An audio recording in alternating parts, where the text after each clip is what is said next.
All right, let's get it. Let's go. Let's get it. Let's.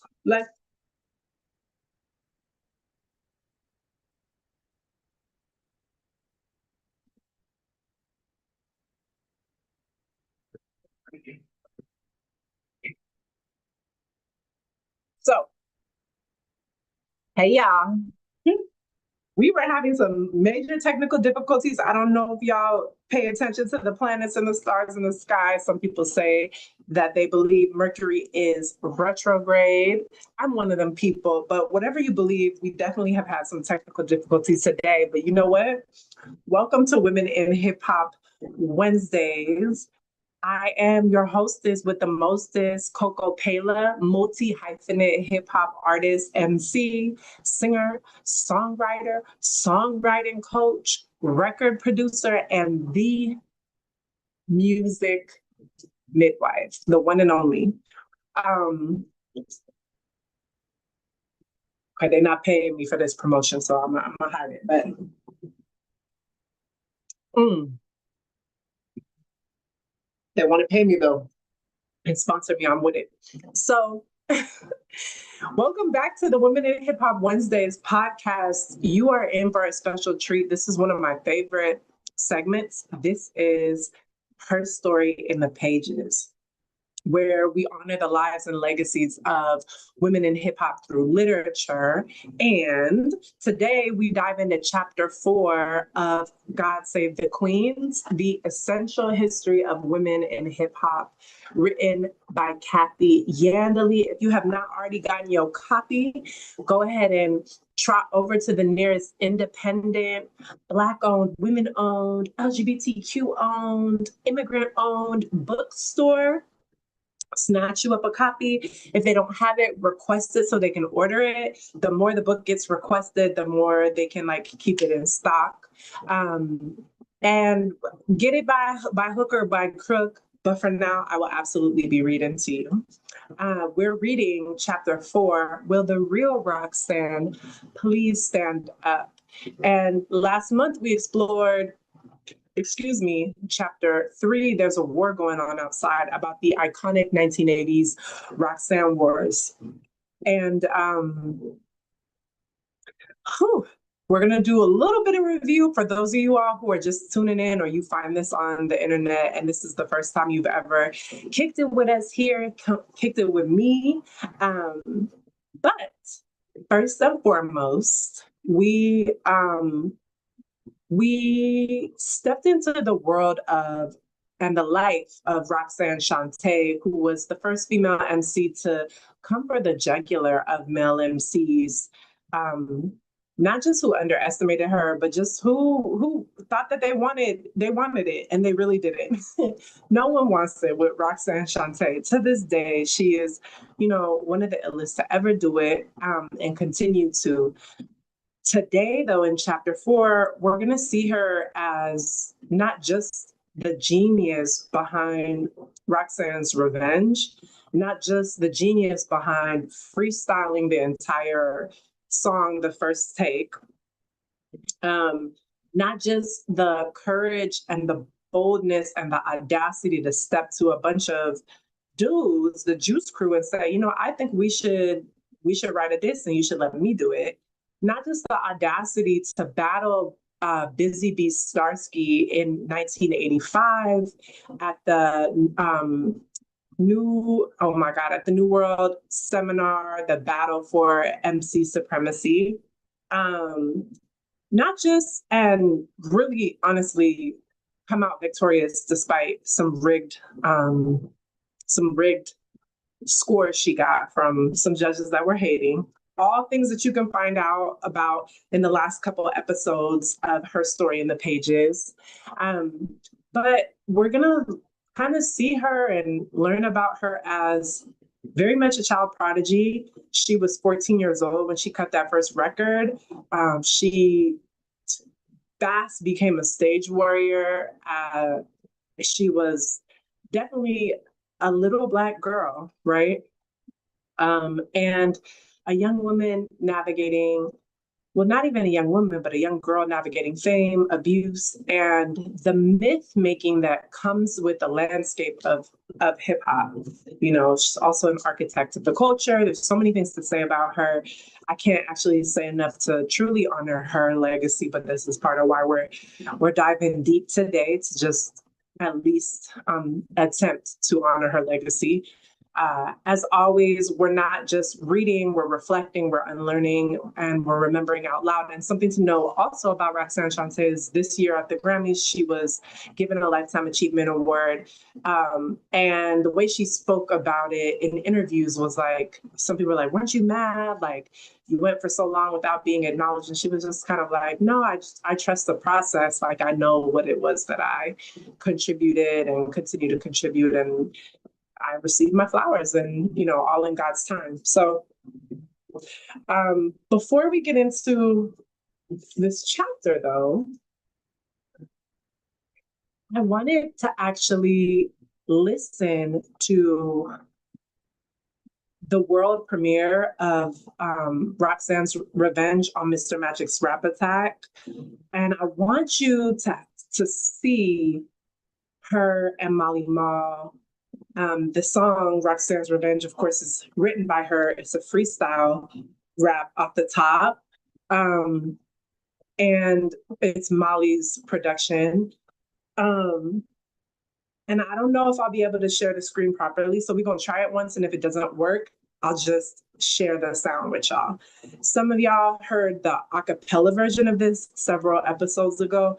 And so if you did, great. This is some good review, but there's no way for us to go into Will the Real Roxanne Please Stand Up without really trying to have a picture of who this young Black girl was and how young she was in '84. I think it's hard for us to even imagine, as Kathy Iandoli talks about in the book. All right, so give me a little sec to get it all set up. And let me make sure that the video is pulled up. I actually might pull it out like this. I have a tab with all my videos ready, but sometimes it doesn't quite work. So let's do this and see how it goes. Beautiful. We're going to share sound and optimize for video sharing. Ready, and he wears a Kango, and that is cute. Hey, world, remit.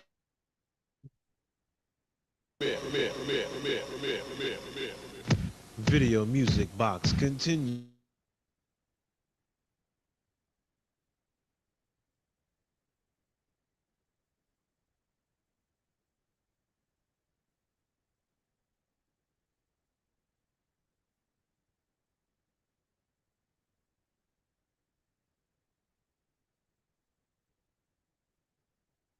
hold a second now.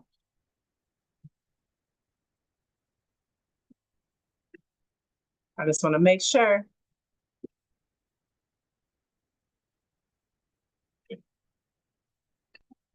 The hottest lady rappers on the music scene. Here's Roxanne Shanté and Roxanne's Revenge.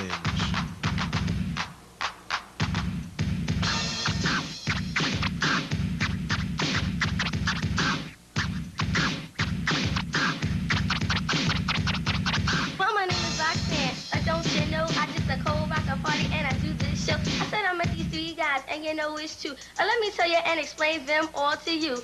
I met this dude with the name of a hat. I didn't even walk away, I didn't give him no rap. But then he got real mad and he got a little tired. If he worked for me, you know he would be fired. He wears a Kango and that is cute. But he ain't got the money and he ain't got the loot. And every time that I see him, he's always a begging. And all the other girls that he's always trying to leg it. Every time that I see him, he says, around. You see, compared to me, it's weak compared to mine. Every time that I know that I am saying something fresher. In any category, I'm considered the best. And every time that I say it, there ain't nothing less. And everybody knows I will win the contest. And after that came the educated rapper. His fingers start to snap and my hands start to clap. But every time that I see him, everything he say, he rockin' to the beat and he comes to this way. He said, yeah, you know your mother's, her name is Mary. And from what I heard, the father is a fairy. But every time I see him, he said, let me explain to him what he should do. He should be like me, a fly MC. Don't never have to write, will always write. I have the freshest rhymes that I do recite. And after that, and you know it's true, but let me tell you something else about the doctor too. He ain't really cute and he ain't great. He don't even know how to operate. He came up to me with some crabbish rap, but let me tell you something, don't you know it was whack. So when he came up to me, I told him to step back. He said, you call yourself an MC? I said, this is true. He said, explain to me really what MCs must do. Better listen very close, cause I don't say this every day. My name is Roxanne, and they call me Shante, but every time I that I say a rhyme, just like a disser. It ain't nothing you MCs when I miss it. So Kango, if you think you're cute, you think it's alright. That's why you said it in a language so you wouldn't have to bite. You started talking big Latin, didn't make no sense. You thought you was cute, yeah, you thought you was a prince. You're walking down the block cause I'm the one you're gonna clock, and everybody knows that you're all on my yacht. I'm just a devastating, always rocking, always have the fly that's pocket. Everybody knows it's me, the Roxanne. Everyone knows I am fresh in any category. Better every time I start to write it, everyone is just about. Every time I do it, yeah, you know it is a mirror.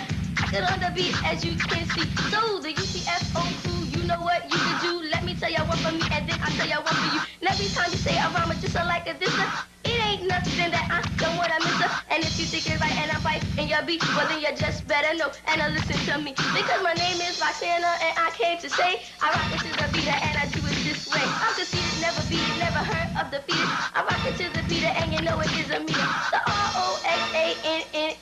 And if you wanna play a little game for me, let me show you what you can do, baby. Just with a twist of my cheek and a twist of my wrist, I have all the guys up and down like this. Yeah, I am fly, and you must admit, but everybody knows I don't go for it. So if you're trying to be cute and you're trying to be fine, you need to cut it out cause it's all in your mind. Trying to be like me, yeah, it is very hard to think you are God, but you do Aloud. Trying to be cute and you're trying to be fly. Don't you know you wish you could be my guy so I could take you home, make you relax. And everybody knows that you're out there trying to text like corn on the car. You're always trying to rob. You need to be out there looking for a job. Yeah, you're trying to meet and talk about Roxanne, but let me let you know you're not a real man, cause a Roxanne needs a man. And yes, someone fresh who always dressed. Someone, yes, who will never fess.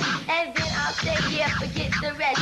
You gotta be cute and you're trying to be fly, but all you wanna be is Roxanne's guy. Because I turned you down without a frown. Embarrassed you in front of your friends, make you look like a clown. And all you do is get real mad. And you talk about me and make me look bad. But everybody knows how the story goes. There's no ifs, no ands, no buts or suppose. No coke up your nose, no dope in your veins. And then it won't cause no kind of pain.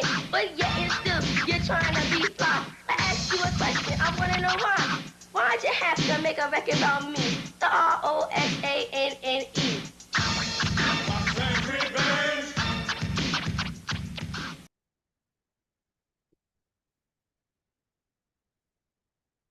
Yes. So that was Roxanne's Revenge, produced by Marl, written, freestyled by Roxanne Shanté, recorded by Roxanne Shanté, performed in the music video by Roxanne Shanté and Marl.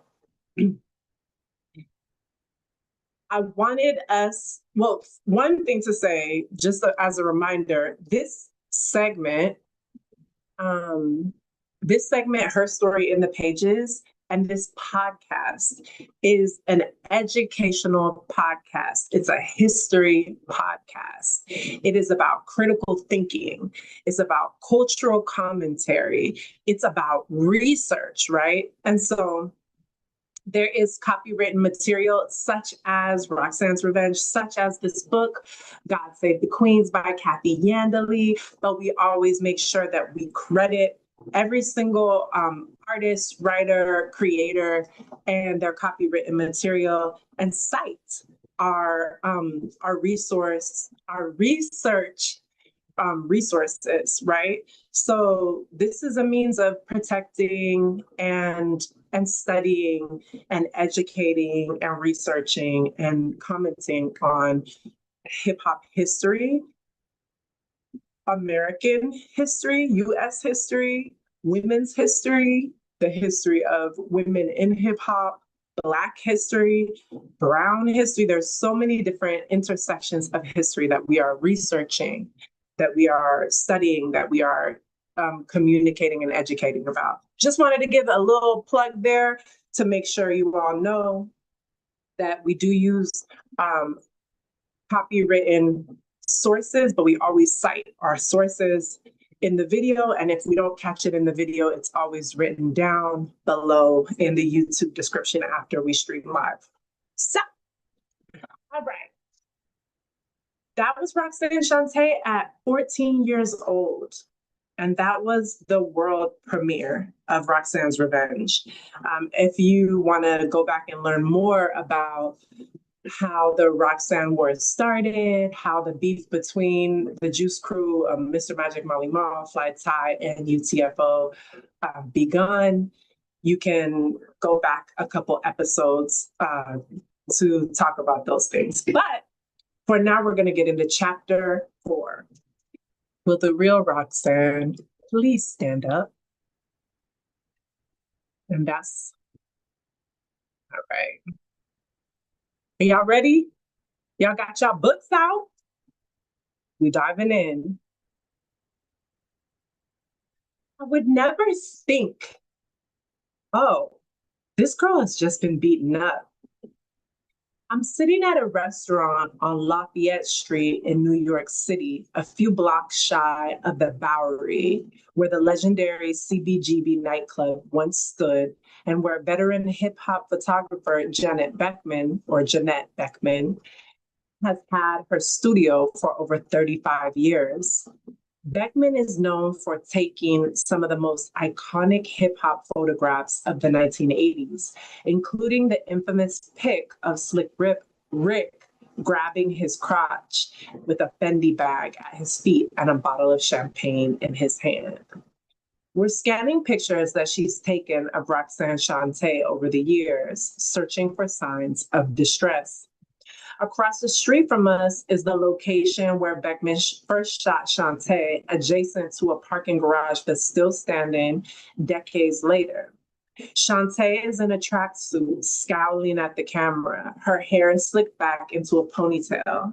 She looks like a menacing child who could pop off at any time. At any moment. Yet here, her mouth is firmly shut. Hold 1 second. In Netflix's Roxanne biopic, there's a scene in which a female photographer commands Shante to smile. She can't. In the film, her jaw has been broken by her boyfriend, yet she attempts to keep her face straight for a photo.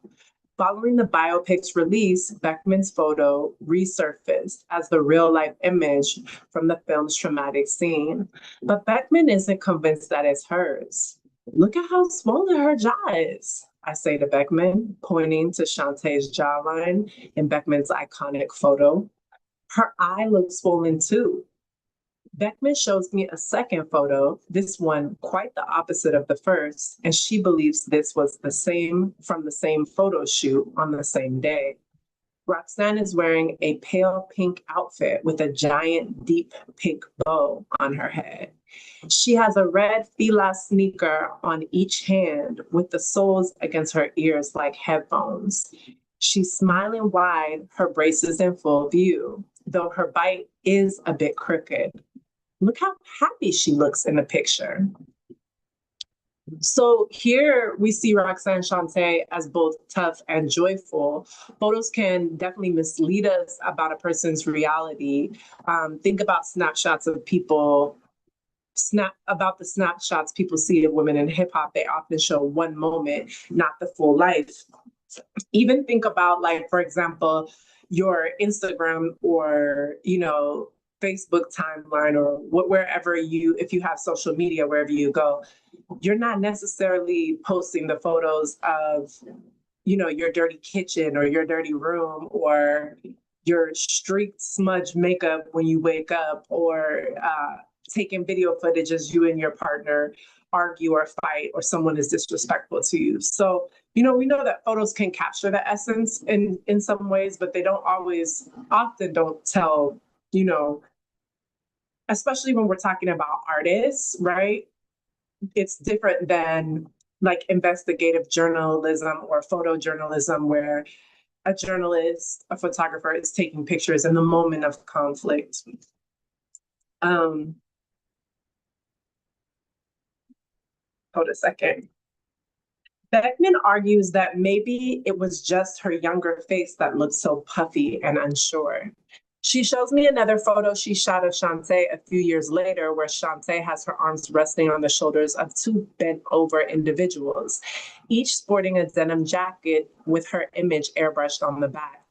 Shante is wearing a bare midriff top, semi-concealed by a denim jacket. Her wedding ring is in clear view. Here, she looks more confident and self-assured. Her eyes look like she's lived a million lives in just a few years. It's all confusing, to say the least. And Beckman is irked that one of her most famous hip-hop portraits is now the subject of this kind of debate. Probably would have gone, "Oh my God, are you okay?" and gone to the kitchen and gotten an ice pack for her, she says of that day. The shoot would have been a wrap. We never would have done it. Roxanne's jaw was allegedly broken by a punch from her older drug dealer boyfriend, whom she later married, Fly Ty, who she later married. Fly Ty, who was still managing Shante during that time, says he only saw Shante physically assaulted once, and it wasn't by the man that Shante accused. Wait, hold up, let me make sure. Even those closest to her were aware of her vulnerability, but at the same time, I just can't help but to think when I read through this chapter about the level, like how unprotected she was. Young female artists face scrutiny male artists rarely experience, and photography and media shape the narrative. And, they definitely carry a responsibility. Hold up. Fly Ty, who was still managing Shante during that time, says he only saw Shante physically assaulted once, and it wasn't by the man that Shante accused.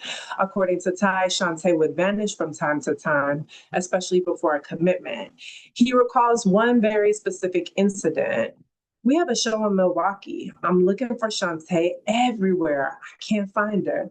I'm looking all over for her. At the time, I'm 27, 28. She's maybe 15, going on 16.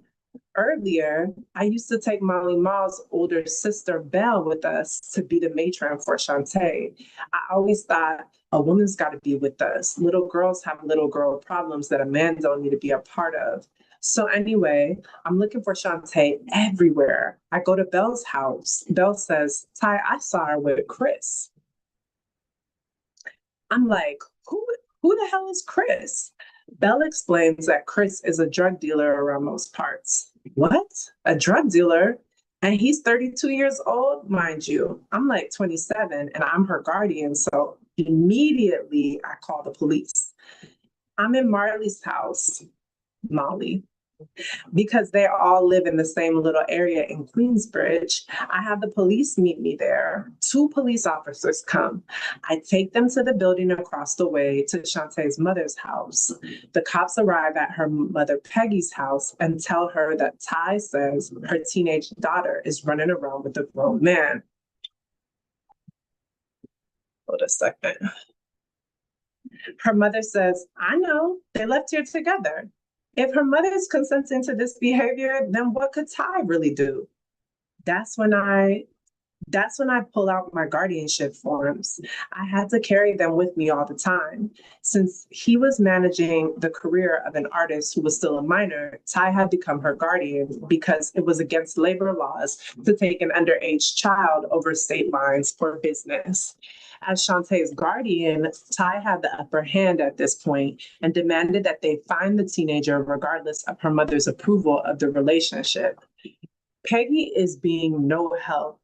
Meanwhile, the cops are doing their intake, getting a description of Shante, etc. Marley Ma and MC Shan are there while Ty talks to the cops. One of the cops is in the doorway. One is in the kitchen with me, he recalls. 10 minutes go by, then the officer in the doorway walks up to Ty and the other officer and describes a girl to Ty, asking if she fits Shanté's description. She does. He steps out of the way and Shante is standing behind him with a big bouquet of roses, smiling. Presumably, the flowers were from the drug-dealing paramour. Her DJ isn't pleased. I ain't DJing for her no fucking more, is what he tells Ty. He isn't her DJ no more because he is secretly her boyfriend, Ty reveals. He's mad as hell. You see the steam coming out of his nose. That was the first time I've ever punched him because he smacked Shante. He smacked her so hard it left an imprint of a ring in her face, and I punched him in his face. Mr. Magic's 13-year-old son, Lucky, was the replacement DJ for that Milwaukee show. And that was the first and last time Fly Ty ever witnessed Shante being abused. Chris adored Shante, Ty says of Shante's older boyfriend. So Ty's perspective shows how stories are simplified or dramatized. In hip hop, women's experiences can be sensationalized or misunderstood. Real life is complicated, and so is Roxanne's story, but there's still, to me, again, this thread of like, Shante, regardless of, her choices or who she was dating at the time, was the only child in the situation. You have, a mother, you have a manager, you have different people in her crew, you have a boyfriend who is, more than twice her age. And it just again makes me think about how, Black girls are adultified and held responsible for even the actions of the adults around her. And we know that systems of oppression are really complex. And so, everyone in that situation was navigating life to the best of their ability. But for me, as someone who feels really, really protective of Black girls, I just, and was a Black girl once, right? I was a 15-year-old Black girl and remember how much responsibility and onus was placed on me to manage the feelings and behaviors and actions of everyone around me. And that same onus and responsibility and shame and criticism was never placed on the people who within, like systemically, like the adults, the men who actually had more power and oftentimes more access to resource weren't held as accountable. So it's interesting, and it's interesting to see the complexity of this relationship too. Hold a second.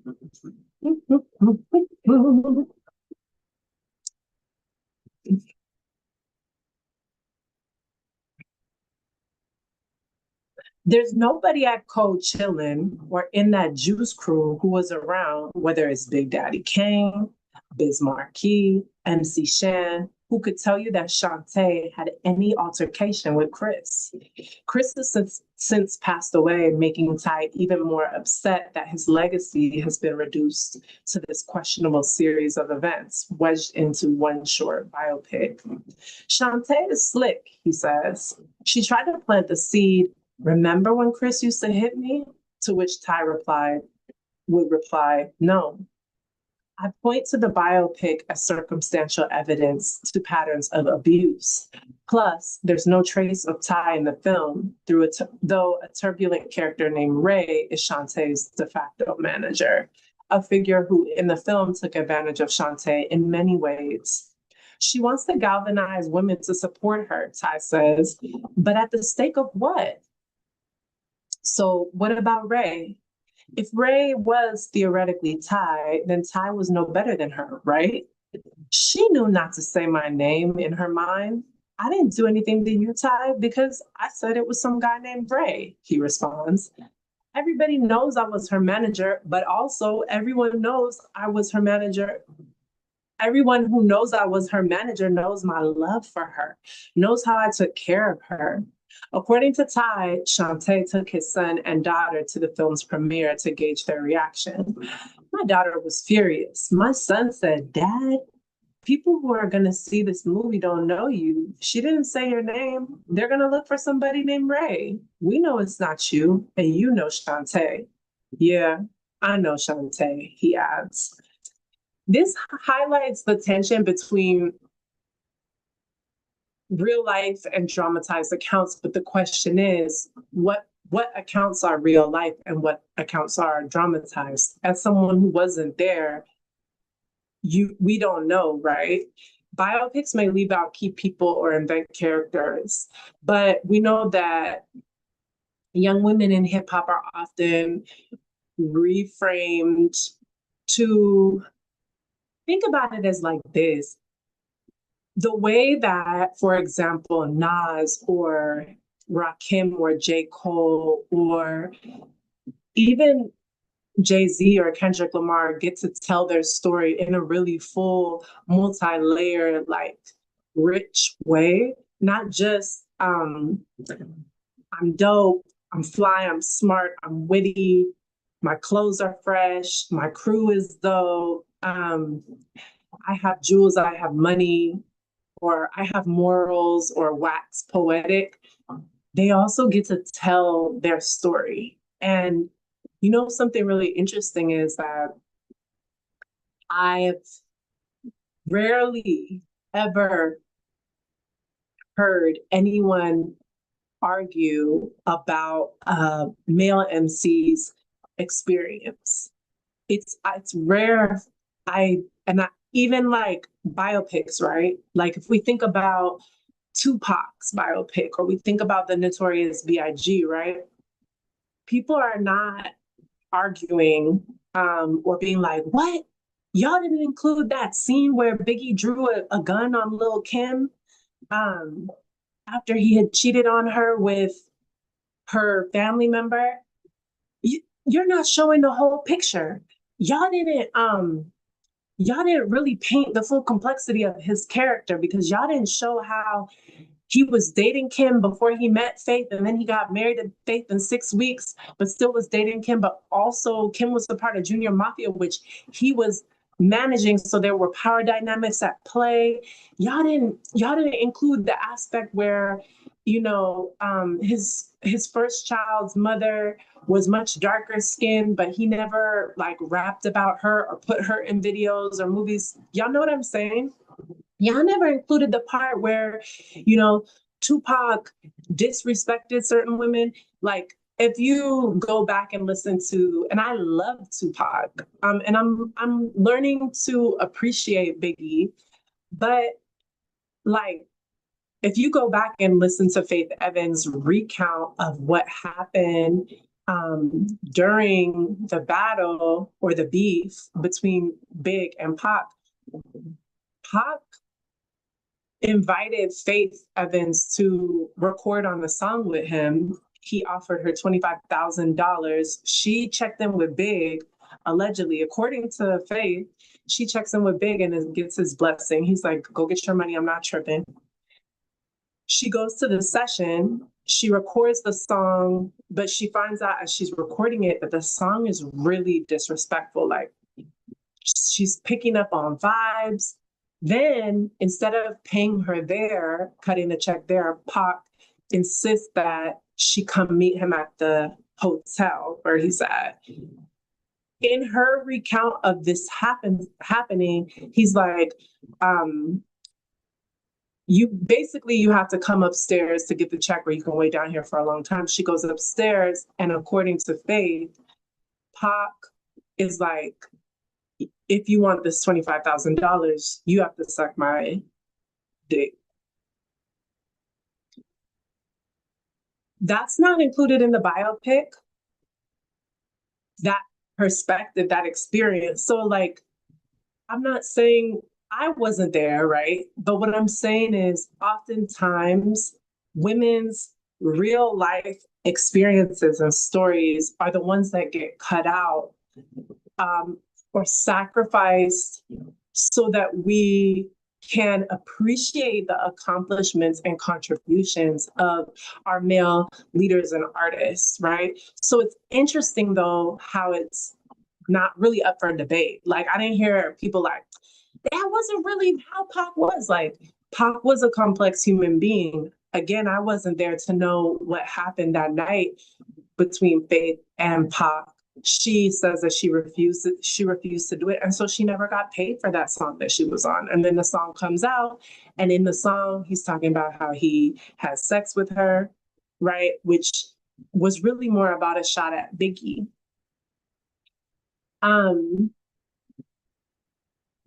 So we're going to read more from the book, but I just want you all to think about how women, because of sexism and male domination, women are not seen or treated as full human beings and afforded the same space to be a full human, to be a complex human, to talk about their experiences. And we often don't give them, the same stage and mic. And then when women and girls speak their truth, oftentimes the first thing is to attack their truth, attack their story, attack their experience, discount, dismiss, minimize, right? And that is just a way that sexism functions. So as I read through this, and when I read through this the first time, it made me very skeptical. Again, I wasn't there, but as I'm listening, it's like, I'm trying to connect the dots, and I'm wondering why so much of her story is up for question. And there's more, there's so many more stories within hip hop. Some of our greats and foundational architects have had major struggles and also have caused major harm to multiple people and have had trauma and just oppressed and mistreated people on an interpersonal level, and we often don't hear about it because you don't want to stain or smear the legacy, right? But that all has to do with sexism because it's not a two-way street, right? When it's a woman, it's like, it's just used as ammunition to discount her and take away from her contributions versus, do you know what I'm saying? Anyway, let's get back into it. Give me a second, I'm just finding my spot. With a past of fabricating stories, including her PhD, she said she has a doctorate in game, is what I tell people, Ty says with a heavy laugh. It's hard to really figure out the truth. I tried numerous times to no avail to speak with Roxanne Shanté for her to comment on these controversial footnotes, especially now when a younger generation can watch this story as the only account of what went on in her personal life throughout her rap career. But does this apply to her musical legacy? Not entirely. Though hip hop can certainly be seen as the root of all the turbulence in her life. Further, maybe Chris was a stand-up guy in front of everybody else, but behind closed doors, he was a different person. Maybe Shanté's experiences shouldn't be up for debate since they're all her own and she was guided by a team of men to be their money-making pit bull. Roxanne's story shows the power and pitfalls of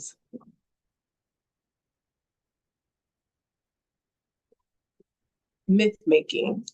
Young female artists' experiences are often filtered through men or managers or record execs or journalists creating conflicting narratives when it really shouldn't be up, for discussion in the first place.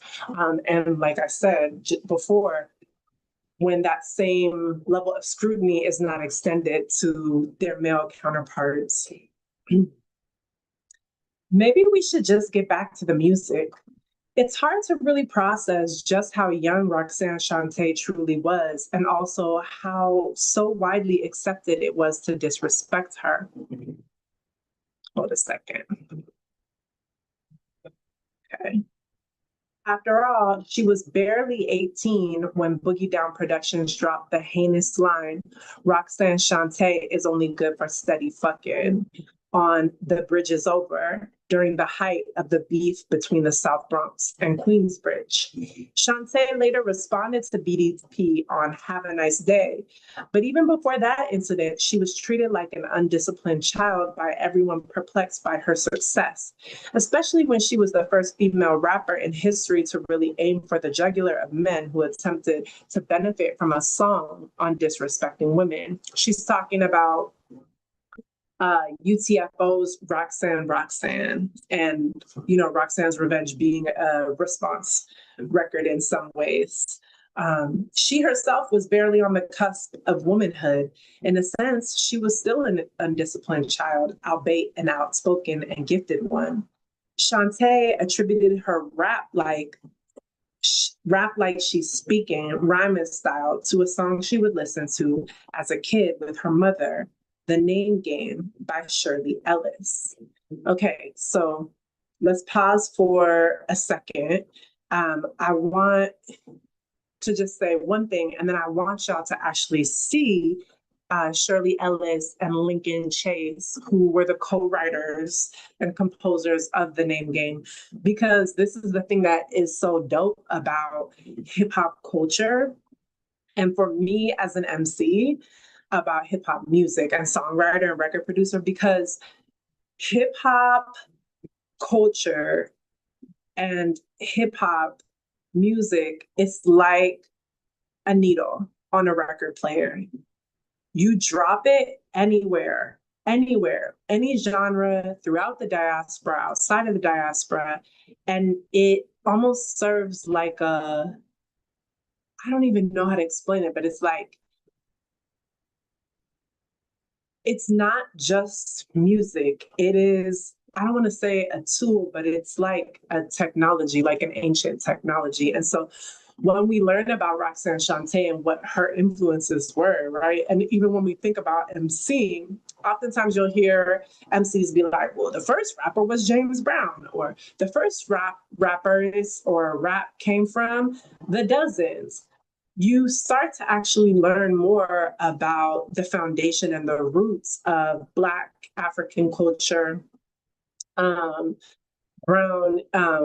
Indigenous American, Latin culture. So it starts to like kind of paint more of a picture, and we learn more about ourselves and our ancestors and our elders through it. So when we're talking about her as, an undisciplined child, here we see Roxanne's youth against her talents. She faced disrespect even while being celebrated. And society often underestimates young women and girls who excel in male-dominated spaces. But I want to show y'all The Name Game. So I'm going to share this. It might take a little second, but bear with me. This is going to be Shirley Ellis, The Name Game, written by Shirley Ellis and Lincoln Chase, who you'll see accompany her on the piano. And this is on the Merv Griffin show. This comes from reeling through the years from this archive of footage. And we're also, of course, going to, as this is research and education and commentary, this is something that we'll credit below to make sure that the original copyright holders get their just due. Give me a sec.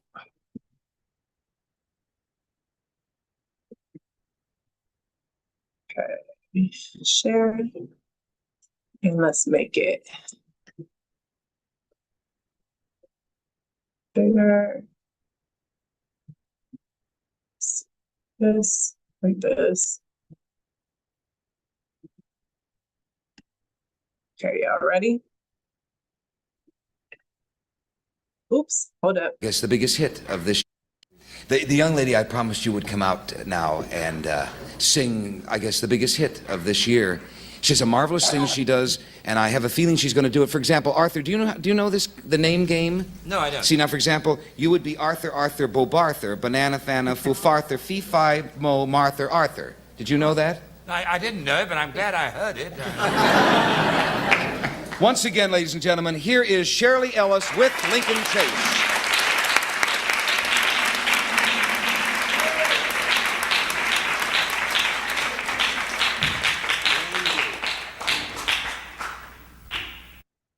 Y'all, are y'all really ready for this? You sure y'all ready for this? Okay. All right.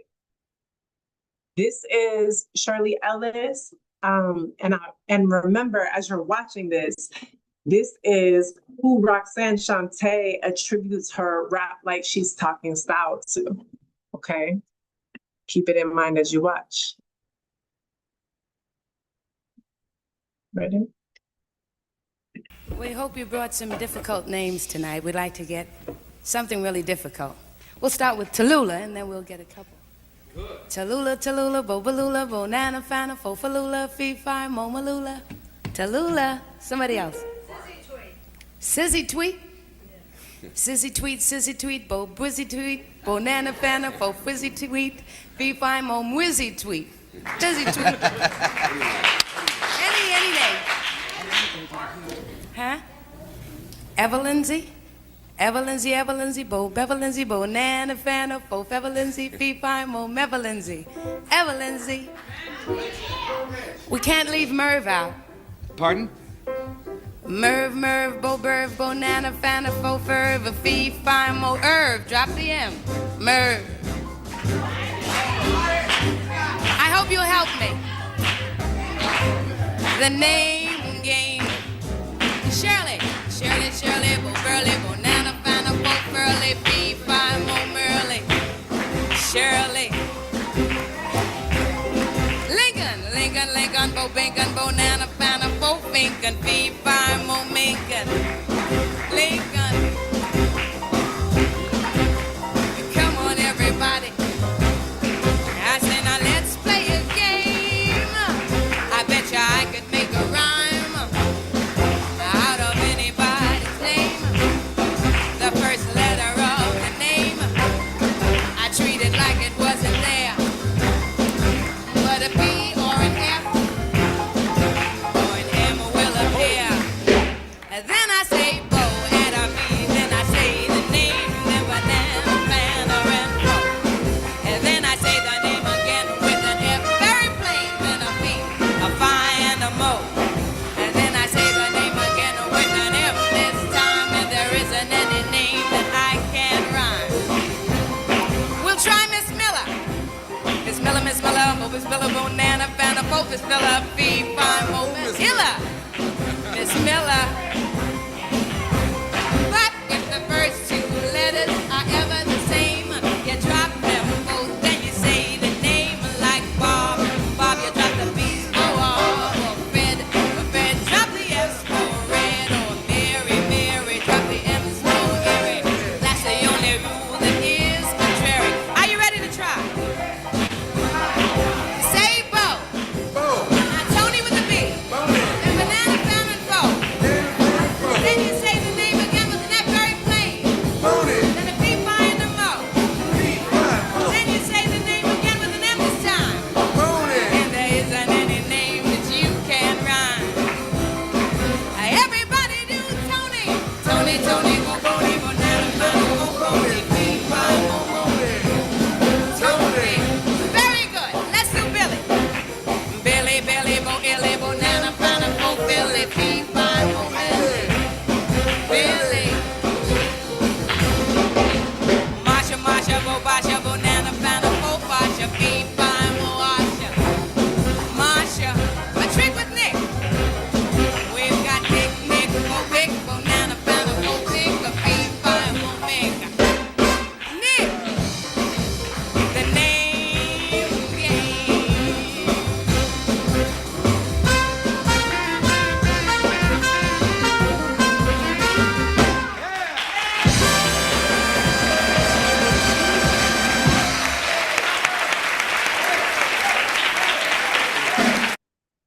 All right, y'all. So there's so many things that I want to say about this piece. I think one of them is that Before reading this book, had never heard about Shirley Ellis. I had never heard about the name game. I mean, I grew up playing the name game, but I didn't know that the name game was created by Black folks in the US. And I didn't know the name game song was created by Shirley Ellis and Lincoln Chase, right? And I also think it's very deep because she's talking about rhyming. This is a game that teaches you how to rhyme. So could we say that she was a grandmother of hip hop? At least the lineage of the element of MCing, right? But why don't we hear about her? So this is why this podcast exists, for us to research and study and come to understand those women who birthed this culture and this lineage, and those before them, and to trace this lineage back to the root, right? So yeah, that tickled me. And like I said, I'll put the links in the description below. So give me a second.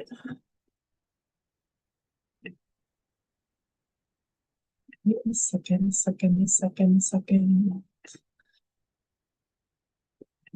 All right, here we go. So Shante attributed her rap like she's speaking rhyming style to a song she would listen to as a kid with her mother, The Name Game by Shirley Ellis. Shante never wrote down her lyrics before recording her records. It all came from her head in the moment. Shante would come down to the studio with a shopping cart with her mother's laundry in it and her little sister, because she always used to have to babysit, Cite remembers. The studio was a few blocks from her house, and she would stop there on the way to the laundromat. In one take, she would record a track. He recalls one session in particular. One time, I said, Shante, rap about how you got started. She said, okay. Shante stood before the mic and started rapping about how she was listening to the radio, heard about a contest, and knew she would win it. That song later became Queen of Rocks, Shante Roxanne. One of the many songs she recorded off the cuff, though none would match the power of Roxanne's Revenge. At that point, it didn't matter. Shantae's stage performances kept her in demand. So let's pause for a second. I want y'all to hear Queen of Rocks. And again, notice she is a young teenage girl freestyling at the prompting of Cite. And this is, hold up, let me share audio. Computer audio, share. You ready? This is Queen of Rocks.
Remember not a word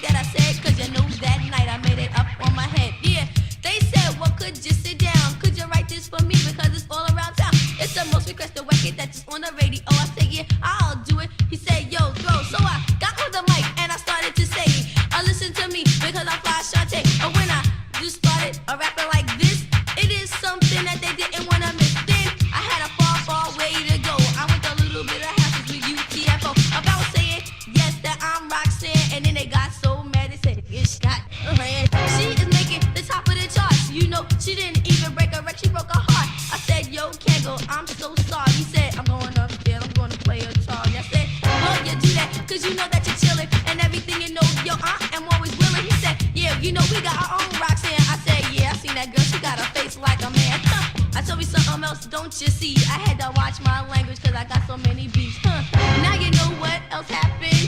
I went to Marley cause he was a close friend. I said, I wanna make a record, yes. He said, come to my house and let me see if you're fresh. I said, no, not that way, no, not today. He said, you know, I'm just playing, Shante. I said, all right, I'll be up there tonight. He said, okay, but just to say your rhymes, please don't bite. I said, you're insulting me, you know. I never have to bite because I always go. He said, all right, I'ma give you a chance. And then when I started rapping, I put him in a trance. He started cutting, he was doing all right. He said, yo, come up here tomorrow night. And then the next thing I knew, I had did my part. And then I had got a call from Pop Art. He said, yo, baby, that John is fresh. I said, thank you very much because you know that I'm the best. He said, yeah, you know that you're at the top. I said, oh, when I start to rock, don't you know I never stop. Then he said, yo, baby, got the cutest eyes. He said, where did you get him? I said, I don't know why. Then he said, yo, who's your manager, Ty? I said, why, Ty? He said, okay, you'll get by. I said, well, let me tell you, I'm not finished. Oh, when I started rocking, then I really started to diminish. When he said, yo, baby, don't you know that's right? I said, yeah, that's me. I never bite. He said, so tell me this, could you please sit down? I said, no, cause this ain't my part of town. So then I got the Philly, where it was sort of chilly. I met this dude named Don and Willie. It started a commotion. I felt this wet as lotion. And then the next thing you know, it started a commotion. Cause Dana came over in the middle of the night. I was listening to the wall. All I heard was a fight. So I said, let me stay in my room. And then Marley broke out with a big leg room. He said, they ain't getting inside of here. I said, okay, I'm dead over, right over there. And then along came Magic to save the day. You know what he did? He just ran away, cause he's a runaway. Why'd you have to make a record about me? The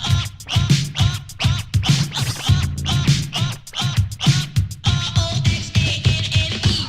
Why'd you have to make a record about me? Why'd you have to make a record about me? Why'd you have to make a record about me? Why'd you have to? Oops, I meant to do a better transition than that. So, hold a second. So, that's not the entire song, but imagine this song is an entire 5 minutes and 43 seconds. I believe that it was also produced by Marl. You can hear samples of Roxanne's Revenge in the beginning. Why'd you have to make a record about me? The R, right? I also thought that was dope because I love Rakim as well. And he always refers to himself as the R. And when the real Roxanne clapped back, Adelaida Martinez, who went by the real Roxanne, and also, hold up, it's in my notes. Hold up now. Well, we're not going to get into that, but, well, no, maybe we should. Okay, give me a second. So, there's a piece of this that's really relevant, and we're not going to get all the way into it right now. Next, in the new year, I'm going to do an entire episode on women in hip hop, different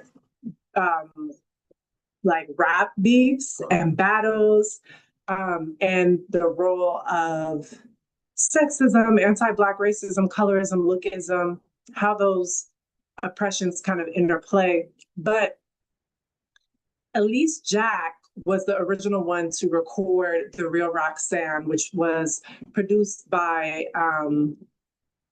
Full Force and UTFO and written by them, but they had a woman record it, and then they swapped out, after Ellis Jack recorded it, they swapped out Ellis Jack for Adelaida Martinez, which is like a whole different story. And we'll talk about that too. But the reason I'm saying that this is because later on, when Adelaida Martinez, the real Roxanne, the new real Roxanne, one of the many Roxannes who participated in the Roxanne Wars, released her project called The Real Roxanne, I believe. Wait, hold up. I got my Cliff Notes here. Hold up. Yeah. So when she released her project, there was a song which was called, I think it was Roxanne's on a Roll. where the same kind of sample happened, where they chopped up her vocals of her saying the R. So it's just like, as far as like production, as far as like, I'm also super curious because as far as I know, Paid in Full dropped in 1987. Eric B. and Rakim dropped Paid in Full in 1987. And so, you know, just curious, I would be so curious to ask Rakim, you know, did you get that calling yourself the R from Roxanne Shanté? Is that something that's just a wider thing that people did within the culture? But something to notice. Anyway, production by Marley. Here's Roxanne Shanté freestyling in response to Fly's highlight. Spit a rap about how you got started. And this is her. If any of y'all have never freestyled before, it's definitely a skill. You know, you really have to, there's a certain ferocity and boldness that you have to embody. There's no room for self-doubt, overthinking it, you know, fear. You have to just like go for it. And so it's incredible to me that there's a lot of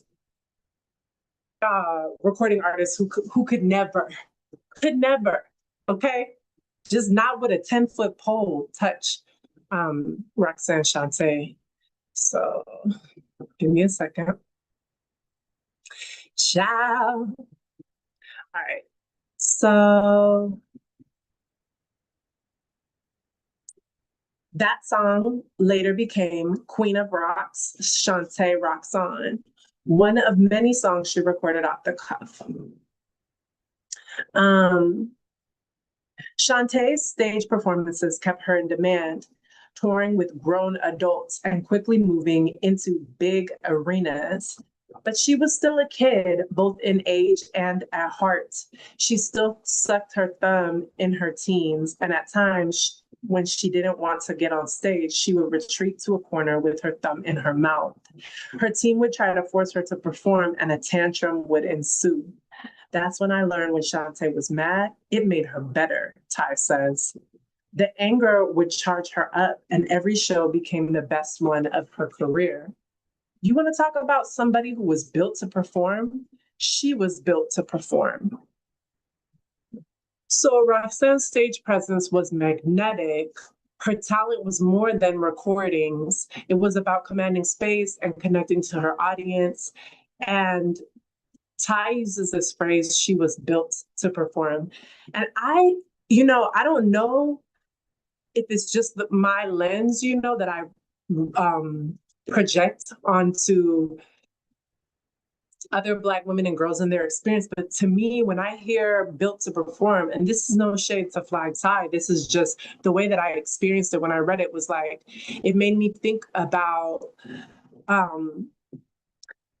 slavery of Black African people and the ways that our bodies were objectified, both sexually, for reproductive and purposes, like to just create more workers who could be exploited for free labor, but also objectified as tools for labor, machines for labor. So when I hear like she was built to perform, especially right after hearing that like she as a young teenager was still sucking her thumb and that she would have tantrums, and that there was a belief within the camp that it charged her up, I'm just thinking trauma. I'm just thinking about trauma, and I'm just thinking about the ways that we have really absorbed, internalized the ways that European slave catchers and slave holders and overseers, plantation owners, viewed our bodies and viewed us as opportunities for profit, and gold mines of resource. And the way that they say, and I haven't done a ton of research on this, but I have read in different pieces of historical research that, you know, initially in many places throughout the Americas, the indigenous people in the Americas were the first peoples that the Europeans tried to enslave and get to work the land, but for whatever reason, they were not able to withstand the brutal, inhumane conditions. And so then they began to go to the continent of Africa and steal and capture and traffic Black African people to bring over to work the land. And, you know, of course, many of our ancestors died on the journey here and to the Americas. And there was also, you know, they treated us like animals, which in often cases, seeing a tall, strong, muscular man, and a voluptuous, curvy woman, or a woman who looked like she was also strong, that her body could withstand a certain type of harsh, you know, those harsh conditions, people would decide, okay, well, they should get together because they're going to make strong babies, basically workers who we could extract the maximum amount of labor from. That's just where my brain goes when I hear she was built to perform, when obviously we see she was not built to perform. You know, she was created to, at that point, be a young girl and experience life and be protected and nurtured and poured into for her talents and gifts. Because we're seeing that the conditions were traumatizing for her. Again, it's my lens, it's my interpretation, but this is part of what I see. So let me pick it up. I know y'all like, dang, Coco, but that's just how my brain works, and I'm not going to apologize for it. All right. The stage became a part of her, he adds. I've never seen anybody, male or female, rock a stage like Shante. Other acts on the bills weren't always feeling her popularity. By 1985, Shante had finished her tour with Sparky D and had already moved on to larger scale performances, even landing the coveted R&B tours, a feat for rap artists at the time. She was too big to open the shows, too hip hop to close them, so they would wedge her in the middle, much to the chagrin of the R&B acts before and after her on the lineup. Let's see.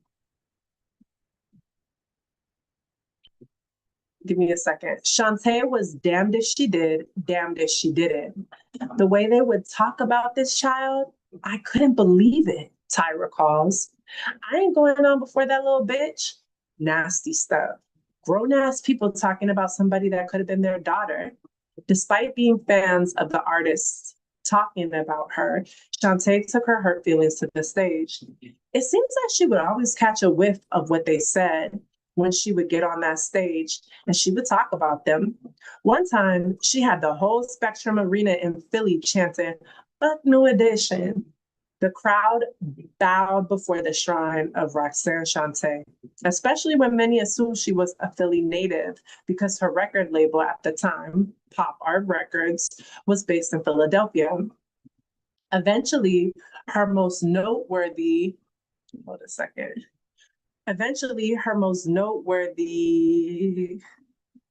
sorry y'all, hang with me for a moment.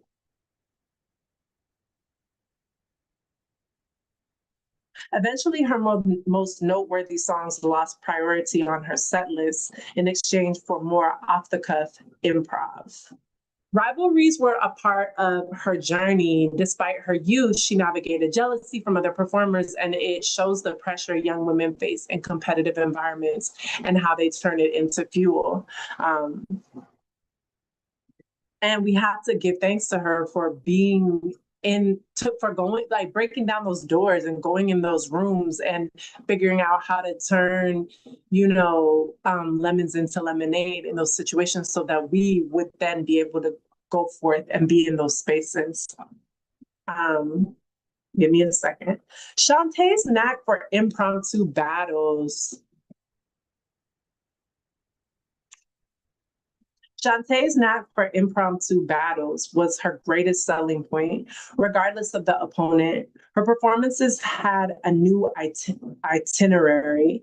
She had to diss a girl, diss somebody in the audience, and diss somebody on the show, Ty says. That's what the audience wanted. She became the foul-mouthed little girl that could rap all day.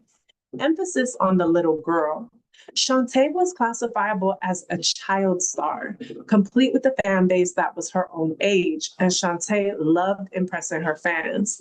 She would think nothing of rolling up into a fast food restaurant and buying all the kids' value meals with an invite to her show, another smart marketing tactic to boost concert attendance. But there was also a part of her that just wanted to hang out. Disguised in a hoodie covering most of her face, Shante would go to the arcades at skating rinks before her hip-hop performances and play games with the kids, or sit cloaked in the audience to watch her favorite artist perform before her when she was on tour. Sparky D even recalls Shante pulling a similar stunt when Sparky boldly performed on Shantae's turf in Queensbridge. She paid her way to get in to see me perform, Sparky says. She had a hood on her head. The fun never lasted, though. I would walk up to her and beckon her with my finger like, come here, Fly Tie adds. She would walk over, but make sure they would all see it was her because she would take the hood off. Pandemonium would ensue, and her bodyguard would pick her up and put her on his shoulders and walk away. So she mastered fan engagement long before social media, right? And self-promotion. Roxanne understood audience psychology and controlled her image at a young age, which is what these kind of, more pretentious like versions would call like branding and audience engagement and connection. While Roxanne Shanté had a steady reign of live performances, her recorded music didn't connect to her audience in the way it had when she was first introduced on the radio.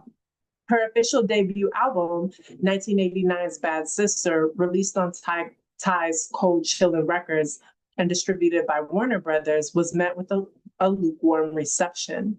Madonna had released her epic second album, Like a Prayer, via Warner Brothers earlier that year, so Shante was far from a priority. The shame there was that record labels didn't take female rappers seriously until Shante arrived, yet now she was feeling the effects of pop music over hip hop. It became a job for her, Ty says, and so it simply stopped being fun. Kids like to have fun. I used to say rap was like gymnastics back then, says Ty.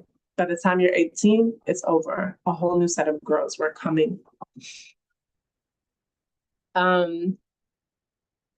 This section reminds me that commercial success can feel like work. Even prodigies can lose joy when industry pressure outweighs passion. And I mean, you could say youth in hip hop was fleeting, but these days, a lot of our biggest hip hop and R&B acts are, mid to late 30s, pushing 40s, early 40s.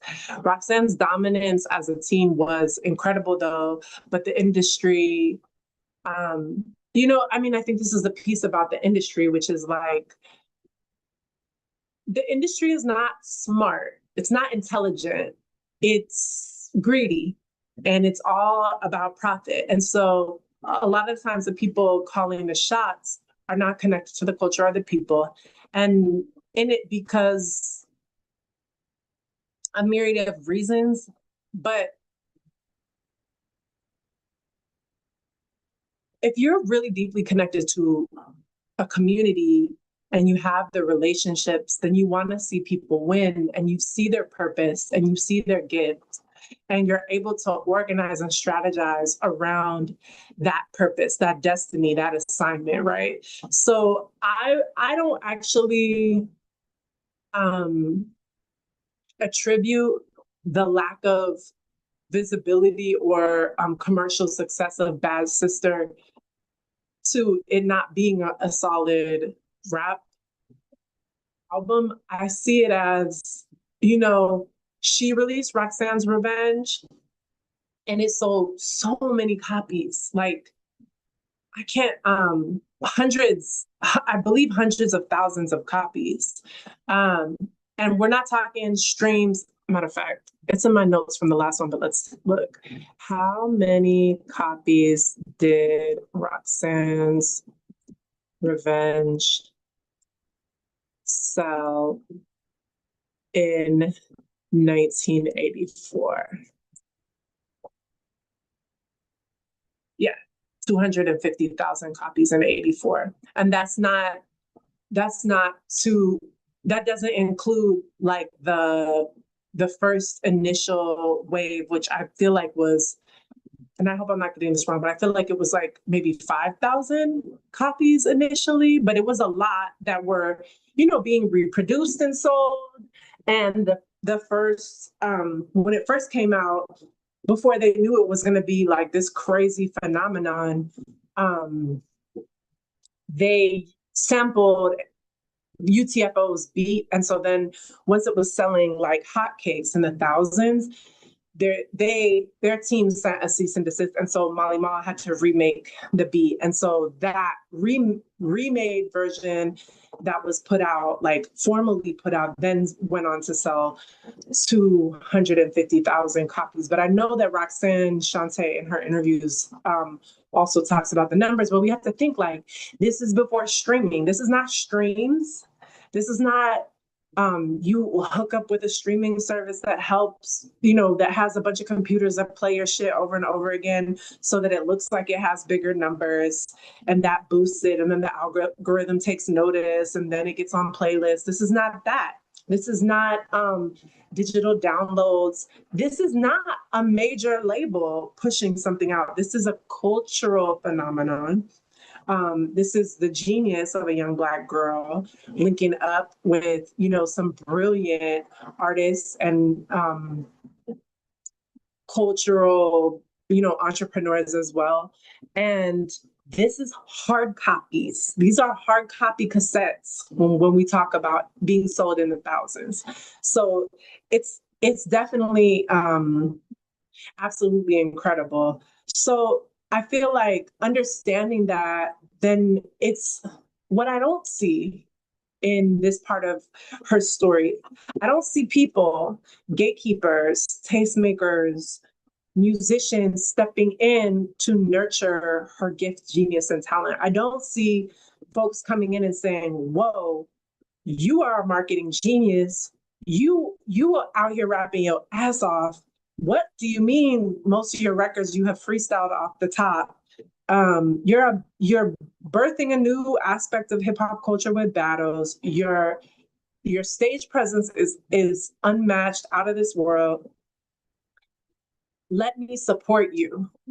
You know, do you want to develop your singing voice? What kind of, you know, do you want to record your next album as a live, you know, recording? So, and this is something that I have to say that all artists have to fight for their art and for their purpose and destiny, regardless of what their identity is, right? How they identify, where they come from, if they're a man, a woman, a girl, a boy, or if they don't identify as any of those things, if they are, you know, part of the Rainbow Mafia, LGBTQ, if they're Black, if they're first generation American or first generation in their country, or an immigrant, raised poor, working class, middle class, owning class, like large, you know, tall, you know, like it just, all the things, no matter who you are, you're always going to have to navigate your particular landscape. But it's just interesting to me because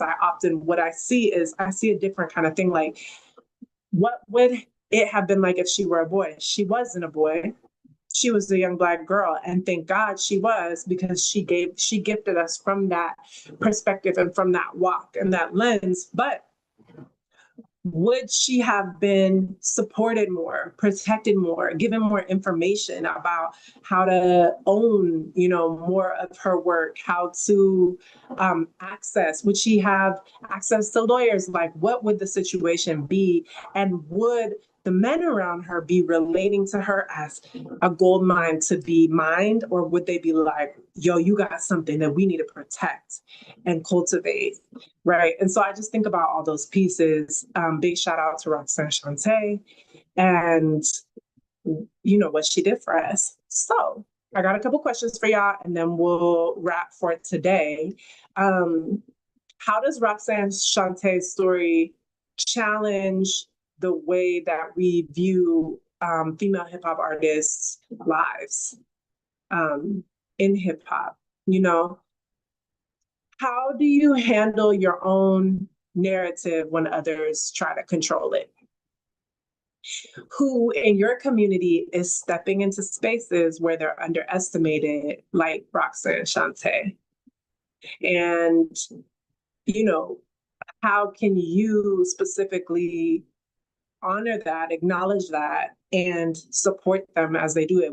This is something I believe that we owe each other as humans who are a part of a family, right? To me, you see somebody doing something bold, you like, how can I support you? I think that we are called by the Creator to give light and support to others on their walk, right? And there is something, I don't know if it's like US white culture, middle class culture, if it's classism and competition, that kind of crabs in a barrel mentality, but like I see a scarcity, in the ways that people hide in the shadows and don't give light or show love to folks who are stepping out and up.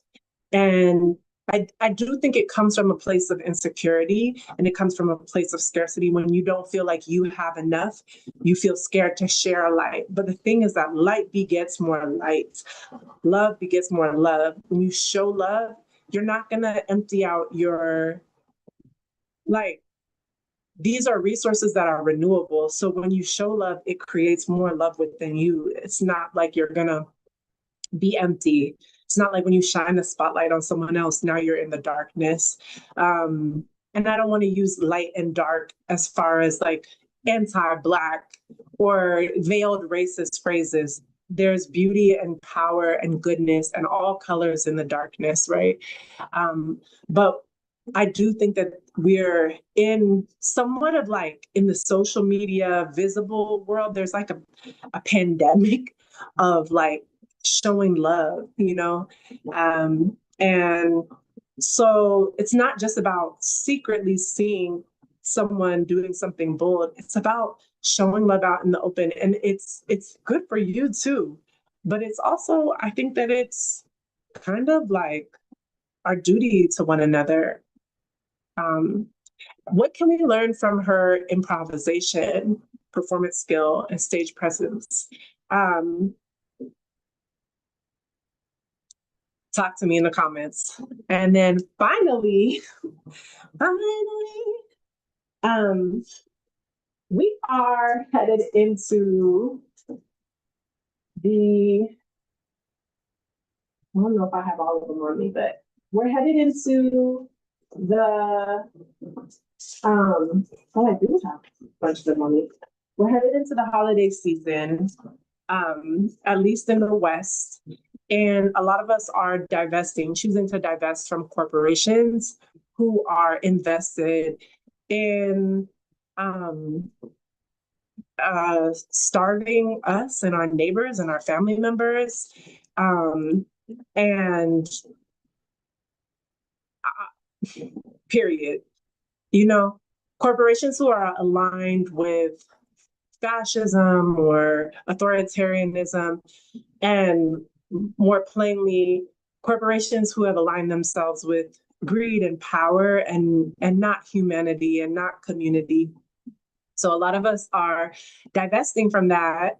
But we have to remember sometimes those of us that are like anti-oppression can get confused and be like, I'm anti-capitalism. And so anybody who's trying to sell, that's capitalism, and you're on that bullshit, you're on that, I don't know. They feel like people are sellouts. But you have to understand that art is labor. This is my work, and me investing in my art, this is how I color the world. This is how I get my gifts. This is how I heal. And this is my calling. This is my job in our community. And I have to be compensated for it. And I make sure that I create really quality gifts and offerings so that they're worthwhile. So for those of y'all divesting from the corporations that have gotten way, way, way too comfortable,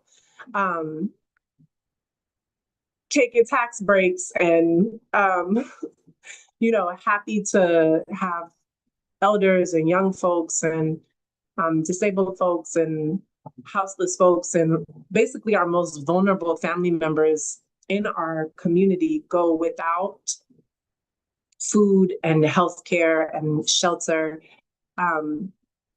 Those of you who don't want to invest in them anymore, invest in small businesses, invest in Black businesses, invest in women-owned businesses, invest in LGBTQ-owned businesses, invest in marginalized businesses, invest in artists, right? Your world would be bland, colorless, no music, you know what I'm saying? No creative solutions without art. So, not to get on my high horse, but this is the print. It comes in 4 colors: true purple, ultra purple, hold up, hold up, hold up, hold up, hold up, true purple, ultra purple, periwinkle, and that's also a periwinkle, and there's a royal blue one.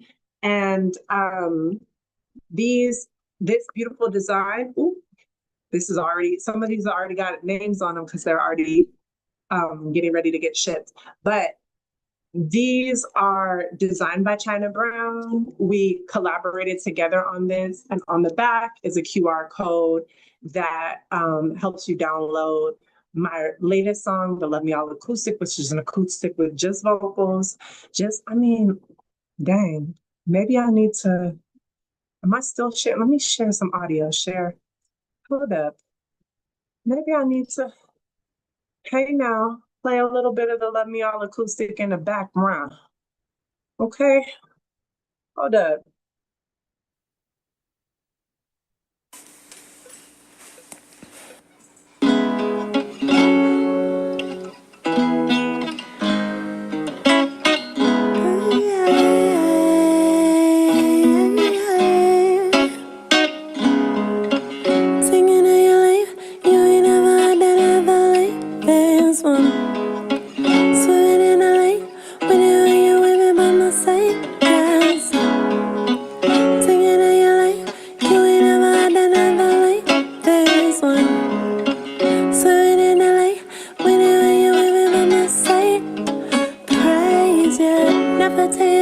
Okay, so it's a super dope original. There's only 500 copies. At 500, we stop. There are less than 20 of each of these colors. They've been selling out. You can get one single one if you want one color, or if you want all. Let me show you that. Actually, I think I have a royal blue one. Yeah. No, this is a periwinkle. You can also get all 5 in a pack. So these make wonderful gifts. You can frame them. You can put them in your home, in your office. You can, like, one of the women who bought these was like, this is my first piece of art. It is like a really good, like, first art investment.